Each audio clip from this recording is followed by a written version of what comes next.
Hi guys, નવું calendar આવી ગયું છે જીપીએસસીનું.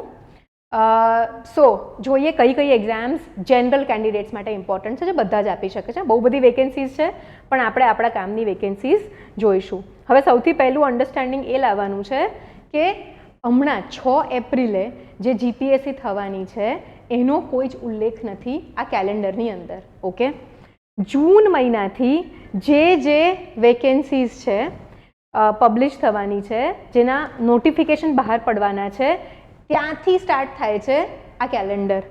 સંભવિત પ્રાથમિક કસોટી સૌથી પહેલાં ઓક્ટોબર 2025માં. સો આ કેલેન્ડર જે છે ઘણું સરસ આપણને અગાઉમાં આપી દીધું છે, જેથી કરીને આપણે આપણી તૈયારી પ્લાન કરી શકીએ. રાઈટ, અત્યારે કેવું થઈ ગયું, સરે એકદમ કીધું એપ્રિલમાં એક્ઝામ છે, આપણે બધા ગભરાઈ ગયા, ઓ માય ગોડ એપ્રિલમાં એક્ઝામ. તો એવું ટેન્શન ના કરો. હવે આ સર્જનની મેડિકલવાળાની ને બધી વેકેન્સીઝ છે. હવે આપણે ફોકસ કરવાનું રહેશે એ સૌથી પહેલી આ 15 નંબરની વેકેન્સી પર ફોકસ કરવાનું રહેશે. નાયબ સેક્શન અધિકારી અને નાયબ મામલતદાર 160 જગ્યાઓ છે કુલ. વેરી વેરી ઇમ્પોર્ટન્ટ, બરાબર. અને હવે બધાને ખબર છે કે સિલેબસ કોમન થઈ ગયો છે ક્લાસ 3, 2 અને 1 એક્ઝામ્સનો, જે પણ જીપીએસસી દ્વારા લેવામાં આવેલી છે.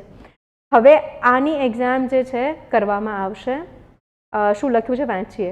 સદર જગ્યા માટે દિવ્યાંગોની ખાસ ભરતીનું માંગણા પત્રક મળેલ છે, જેની જાહેરાત ટૂંક સમયમાં પ્રસિદ્ધ થનાર છે, જેથી પ્રાથમિક પરીક્ષા સંભવિત એપ્રિલ 2025 તથા મુખ્ય પરીક્ષા જૂન 2025માં યોજાશે. વિભાગ દ્વારા 160 જગ્યાની માંગનું પત્રક મોકલી આપવામાં આવે છે, તો દર્શાવેલ જગ્યાઓની પરીક્ષાનું આયોજન સાથે જ કરવામાં આવશે. એટલે કે અહીંયાથી જો લેટર આવી ગયો તો ધીસ વિલ બી કમ્બાઇન્ડ, સાથે જ લેવામાં આવશે. તો આ એક એક્ઝામ છે જે જલ્દી આવી રહી છે, પણ ડોન્ટ વરી, હવે તો સિલેબસ સેમ થઈ ગયો છે. તમે 1, 2, 6 એપ્રિલવાળી ફોકસ કરીને કરતા હો તો પણ આ એક્ઝામ તમે ટેકલ કરી શકશો. સરે ઘણા બધા સરસ ચેન્જીસ કર્યા છે સિલેબસની અંદર, જેથી કરીને વિદ્યાર્થીઓને બેનિફિટ થાય. હવે જે મિત્રો એન્જિનિયર છે તો એ લોકોના માટે એન્જિનિયરિંગની પણ ખાસી એવી તક છે અહીંયા આગળ, તો એમણે પણ ધ્યાન રાખવું. પણ હું વધારે એમ્ફેસાઇઝ કરીશ હંમેશા જનરલ વેકેન્સીઝ પર, જેમાં તમે કંઈ પણ ડિસિપ્લિનમાં ગ્રેજ્યુએશન કર્યું હોય તો તમે એક્ઝામ આપી શકો છો. સૌથી હર્ષ અને ઉલ્લાસ માટે ભાઈ એસટીઆઈ 332 જગ્યાઓ સપ્ટેમ્બર 2025માં આનું નોટિફિકેશન આવશે. ડિસેમ્બર 2025ની અંદર આની પ્રાથમિક કસોટી થશે. તો ગાઈઝ અત્યારે એકદમ રાઈટ સમય છે.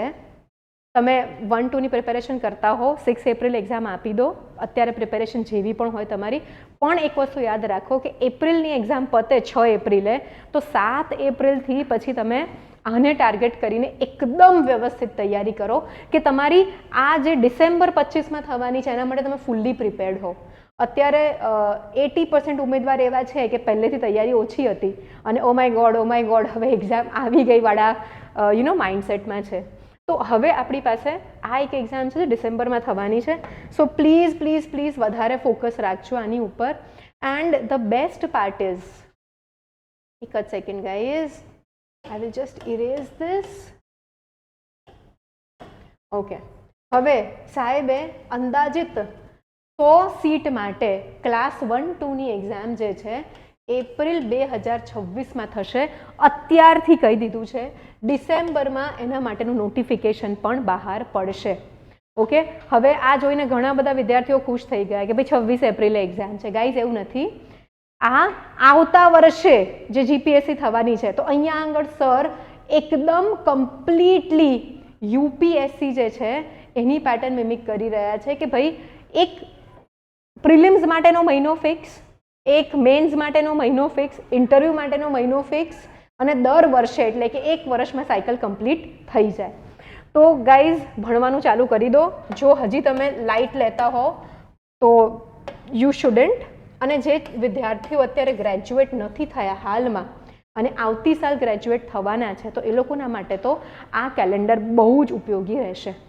તો અત્યારે ખાલી આટલું નાનું જ, પછી સાંજે હું લઈને આવું છું તમારા માટે કે છેલ્લા 2 મહિનામાં ક્લાસ 1, 2ની તૈયારી કઈ રીતે કરીશું 6 એપ્રિલે જે એક્ઝામ છે એના માટે. તો સાંજે આઈ એમ થિંકિંગ કે આજે લાઈવ કરીશું આપણે. લિંક પહેલેથી શેર કરી દઈશું, જેથી કરીને તમે પણ તમારા પ્રશ્નો મને પૂછી શકો. તો થેન્ક યુ વેરી મચ. સાંજે મળીએ જલ્દી જ. Bye, take care guys.